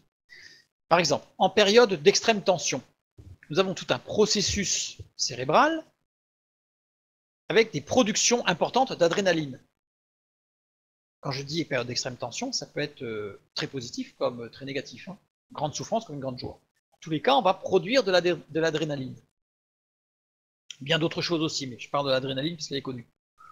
Cette adrénaline, lorsqu'on est dans une situation cette fois-ci très critique, d'une extrême tension, mais extrêmement dangereuse d'un point de vue physique ou psychologique, eh bien cette adrénaline peut se transformer en adrénochrome. C'est quoi? Eh bien diminue l'apport d'essence, voire coupe complètement l'essence. Certains scientifiques qui se sont penchés sur, j'ai vu une thèse, qui se sont penchés sur par exemple la mort d'Étienne, qui a été lapidé, et pourtant le texte biblique nous dit qu'il s'est endormi. Et on retrouve des descriptions de la sorte, même dans les annales romaines, avec des chrétiens qui ont été persécutés dans les arènes, avec des fauves, et qui se sont fait tuer par des fauves. Et les Romains qui ramassaient les corps disaient, ils avaient tous le sourire. Ils n'avaient même pas un visage crispé par la douleur, ils avaient tous le sourire. Et c'est dans cette thèse scientifique, en neurologie, ils disaient que pour eux, c'était chrétien, c'était une grâce de Dieu, la miséricorde de Dieu qui avait donné à l'être humain cette capacité physiologique d'activer un processus dans certaines conditions qui supprime la douleur. Qui supprime la douleur. Donc dans sa miséricorde, Dieu ne nous a pas laissé complètement, je dirais, tout nul, tout seul, face à la souffrance, en disant vas-y, cours, et puis tu verras bien ça fait mal ou pas. Il a déjà tout prévu. En cas de choc traumatique maintenant, là je parle plutôt psychologique maintenant, il existe l'amnésie psychogène, ou l'amnésie dissociative, ou l'amnésie transitoire. Je ne vais pas rentrer dans les détails. Ce sont des systèmes de protection. On a très souvent, je prends l'exemple parce que c'est le plus connu, des femmes qui se font agresser, qui se font violer, et ou des enfants qui sont traumatisés par des choses comme ça, qui oublient. En fait, c'est pas qu'ils oublient, c'est que psychiquement, ils ne pourraient pas supporter. Si jamais ils affrontent ça en face, ils meurent. Le cerveau, il tient pas. Donc du coup, il y a un processus qui se met en place de refoulement et qui va laisser du temps passer pour ressurgir par la suite, pour pouvoir digérer un petit peu ce traumatisme extrêmement violent. Donc j'en ai cité 3, mais il en existe d'autres. Donc il existe des processus face à la forte souffrance de protection. Ah mais ça va créer, mais ça va avoir des conséquences. Ça va avoir des conséquences dramatiques. Mais maintenant, allons jusqu'au bout. Si nous nous laissons inspirer ou expirer et aspirer, c'est vraiment dans la Trinité, si nous laissons Dieu agir en nous, alors qu'est-ce qui se passe? C'est lui qui gère totalement ces mécanismes. C'est lui, par l'Esprit, par le Saint-Esprit en nous, esprit qui est l'axe de l'amour, qui va gérer tous ces processus-là. Et c'est pour ça que tous ceux qui sont morts en martyrs dans la foi, il n'y en a aucun qui a manifesté la souffrance. Pourquoi? Parce que c'est le Saint-Esprit qui gère le corps par la foi. Et même dans des cas de choc traumatique où des gens se sont convertis, c'est le Saint-Esprit qui guérit. Alors la souffrance, elle existe. Elle est une conséquence de l'amour de Dieu intrinsèque entre le Père, le Fils et le Fils et le Père. Mais dans sa miséricorde, il ne nous a pas laissés tout seuls. Dans sa miséricorde, il nous a dotés de processus, je dirais, qui s'expriment de façon minimaliste, dans le cas où on ne laisse pas le Saint-Esprit agir. Mais dans le cas où on laisse le Saint-Esprit agir, on a des preuves, des témoignages, que quand c'est le Saint-Esprit qui est aux commandes de notre inconscient, quand on laisse le Saint-Esprit totalement aux commandes de notre inconscient, qu'est-ce qui se passe? Eh bien, lui, il gère, c'est lui le créateur, il gère tous ces mécanismes pour nous amener à la guérison, pour nous guérir, pour nous reconstruire s'il y a besoin, pour nous construire. Donc sinon, ce sont nos sens qui gèrent tous ces mécanismes. Et là, on peut arriver à des aberrations. Là, on peut arriver à des aberrations. Parce que nos sens, nous l'avons déjà étudié à maintes reprises, ne sont pas des garants de l'équilibre et de la vérité. Nos sens sont des trompeurs, nos sens sont des menteurs, et donc nous amènent dans des situations qui peuvent être pires. Mais voilà, faisons notre choix. Faisons notre choix. Celui qui est avec Dieu, on ne peut pas reprocher à Dieu de ne pas être présent dans la vie de quelqu'un qui l'a refusé. Et encore, dans sa miséricorde, il a quand même laissé à ces gens-là certains processus de survie, pour qu'ils aient encore la possibilité dans leur existence de manifester un repentir et de revenir à lui. C'est quand même extraordinaire. Ça, c'est la miséricorde de Dieu. Ce n'est pas une manifestation de l'amour de Dieu, c'est une manifestation de la miséricorde de Dieu. L'amour de Dieu, oui, le monde existe avec la souffrance, mais c'est parce qu'il y a l'amour de Dieu, parce que Dieu est amour. S'il n'y avait pas d'amour, il n'y aurait pas de souffrance. Parce qu'il n'y aurait pas d'expression d'amour du Fils vers le Père et du Père vers le Fils, donc Dieu ne serait pas amour. Donc ça, on l'a déjà vu, je reprends notre petit schéma habituel, c'est-à-dire que si on laisse les sens viennent de l'intérieur et viennent étouffer l'esprit et la vie de l'esprit, à ce moment-là, tous ces mécanismes ne sont plus gérés par l'esprit, mais par les sens. Et si on se laisse inspirer, expirer et aspirer, si on a de l'aspiration dans nos cœurs vers Dieu, et bien à ce moment-là, c'est cette expiration qui va nourrir notre esprit qui va développer dans notre corps et qui va gérer tous ces mécanismes inconscients vers les sens. Et ce ne sont plus les sens qui contrôlent, mais c'est l'esprit qui contrôle. Ah mais on peut souffrir. Mais si on est dans la vie de l'esprit par la foi, cette souffrance, je ne dis pas qu'elle n'existera pas. Je dis simplement que Dieu, il est avec nous. Et que cette souffrance, elle existe. On est dans un corps, on est humain, elle existe. Mais il peut nous amener à transcender cette souffrance.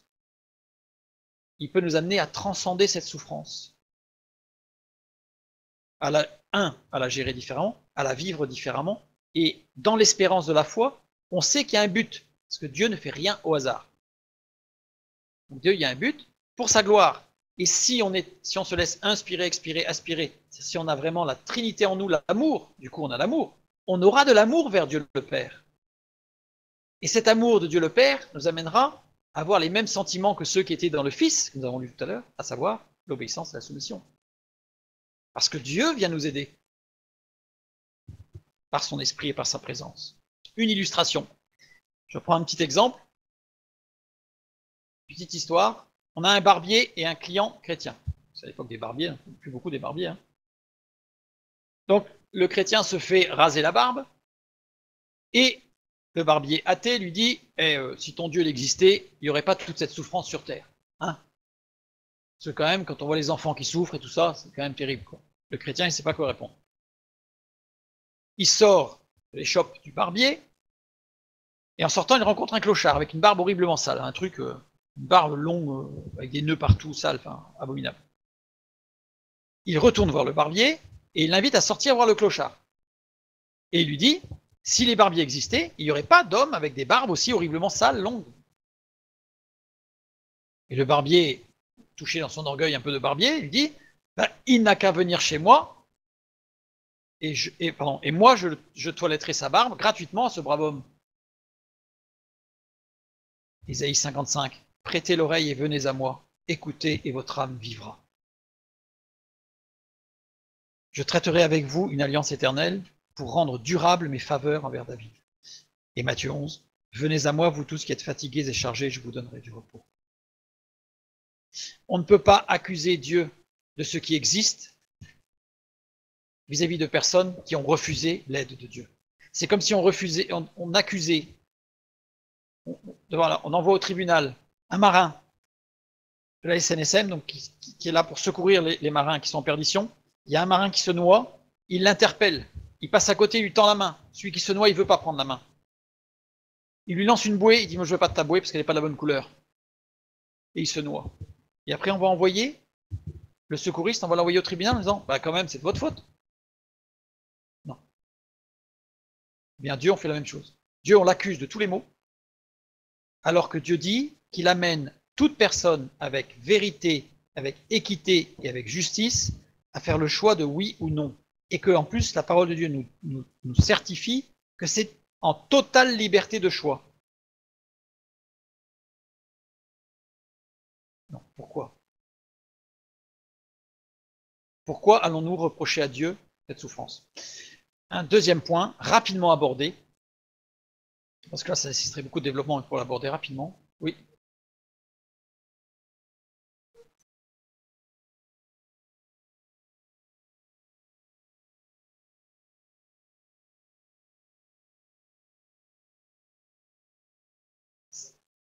Oui, nous étions pécheurs, et Dieu. Alors, là, ça fait intervenir le moment du libre arbitre, ça veut dire que Dieu est aussi omniscient.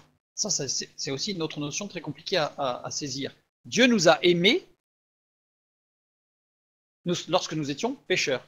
Pourquoi? Parce qu'il savait déjà qu'on accepterait le salut. Mais ceci étant, c'est pas parce qu'il le sait déjà qu'il dit aux autres, je sais qu'il va dire non, donc je le laisse tomber. Dans sa justice, parce qu'il est parfaitement juste, il offre la même chance de salut, la même grâce. Si Dieu n'aime pas le pécheur, alors pourquoi la parole dit qu'il a tellement aimé le monde qu'il a donné son Fils unique? Il faut prendre l'étude sur la gloire de Dieu pour comprendre que Dieu veut que tous les hommes soient sauvés. Et ce verbe vouloir, c'est le verbe en grec téléo, qui veut dire donne la possibilité par grâce à tout le monde, sans distinction, d'être sauvé. Parce que la parole de Dieu nous dit que quand Dieu veut, et cette fois-ci en grec c'est étéléo, quand Dieu veut, il fait. Rien ne peut s'opposer à la volonté de Dieu. Rien. Par contre, quand le texte de la parole de Dieu nous dit que Dieu veut que tous les hommes soient sauvés, c'est téléo, et c'est littéralement, c'est Dieu fait la grâce par miséricorde de donner à tous la possibilité, sans exception, sans distinction, de donner à tous la possibilité d'accès au salut. Qu'ils soient petits, gros, grands, maigres, méchants, voyous, gentils, tout ce qu'on veut, il donne à tous la même possibilité, sans distinction, de venir à la grâce. Donc c'est pour ça, et Christ est mort pour le monde. Là, je vous renvoie vers l'étude sur la Trinité, sur pourquoi l'incarnation du Fils de Dieu et sur pourquoi la résurrection du Fils de Dieu. Et vous verrez que c'est vraiment différent de ce qu'on a l'habitude de croire. Alors, je veux simplement dire aussi que tout ce qu'on a vu ce soir, si vous prenez des textes, des livres, des écrits de théologie qui vous parlent de l'amour de Dieu, si vous prenez des textes qui datent d'avant les Lumières, et en particulier avant nos super philosophes Descartes, Spinoza, Kant, etc., Leibniz et d'autres, vous verrez que ça a toujours été comme ça. La compréhension de l'amour de Dieu a toujours été comme ça. Il n'y a jamais eu de problème de compréhension de l'amour de Dieu et de la miséricorde de Dieu. Depuis le siècle des Lumières, où l'homme est devenu le centre de tout, eh bien l'humanisme est entré dans l'interprétation biblique, et curieusement, les études bibliques nous amènent à dire que Dieu est tellement amour qu'il aime le pécheur. Ça, c'est de l'humanisme. Mais ce n'est pas biblique. Et vous prenez depuis la personne qu'on appelle Saint Augustin ou Augustin d'Hippone au IVe siècle jusqu'à Calvin, Luther et bien d'autres, il n'y avait aucune ambiguïté sur la compréhension de ce que c'était que l'amour de Dieu. L'amour de Dieu était uniquement, c'était l'amour intrinsèque, sa nature même entre le Père, le Fils et le Père. Il n'y a que depuis le siècle des Lumières et l'humanisme qui est rentré dans l'interprétation biblique, depuis à peu près le XVIIIe siècle, on va dire, 18-19e siècle, que là, depuis, ça devient une aberration de dire ce que j'ai dit ce soir. Pourtant, c'est la parole de Dieu, et ça a toujours été comme ça, sauf que depuis 2 siècles, on lamine la parole de Dieu, on réduit Dieu à un surhomme quelque part. Et encore, et encore. Prenons garde. Prenons garde à notre théologie, à notre connaissance de Dieu, parce que Dieu est saint, Dieu est parfait, et quand on commence à je dirais, racler la perfection de Dieu en enlevant des morceaux, eh bien on touche à sa perfection. On touche à sa perfection. Prenons garde. Prenons garde. Dernier petit point, quand on parle de la souffrance, parfois on me parle de la Seconde Guerre mondiale, parce qu'il y a eu quand même une souffrance énorme de millions de personnes. Je dirais simplement que Dieu parfois permet, je dirais même agit dans le sens où l'ennemi, là je vous renvoie vers le libre arbitre, envoie l'ennemi agir de la sorte parce que nous sommes humains et bien souvent il n'y a que la souffrance qui nous fait réaliser notre état de pécheur. Et vous savez, pendant la Seconde Guerre mondiale, il y a eu des millions de personnes qui ont souffert et qui sont mortes. Mais les livres d'histoire ne vous raconteront jamais qu'il y a eu des centaines de milliers, voire des millions de personnes qui se sont converties et qui ont été sauvées. Vous savez, il y a des témoignages d'Allemands à Auschwitz-Birkenau. Dans certaines baraques, ils ne rentraient pas tellement la puissance de l'amour de Dieu émanait de ces baraques. Il y avait des cantiques la nuit. Il y avait de la louange, à tel point que les Allemands ne pouvaient pas rentrer. Ça, les livres d'histoire ne vous le diront pas. D'autres passages, vous avez des gens qui ont été envoyés dans les chambres à gaz. Ils louaient Dieu en rentrant dans les chambres à gaz. Ils savaient que c'était la chambre à gaz. Ils louaient Dieu dans la... Et il y avait une telle paix qui se dégageait d'eux qu'il y a des témoignages où des Allemands, une fois que tout le monde est rentré, ils ont enlevé leur casque, ils ont donné le casque à leur collègue et il a dit « moi j'y vais aussi, parce que moi je veux ça ». Et ils se sont convertis et ils sont morts. Ah ça, évidemment, les livres d'histoire ne vous le diront pas. Donc, Dieu est souverain, et qui sommes-nous pour juger Dieu dans sa souveraineté, en disant Dieu n'a pas été bon sur ce coup-là.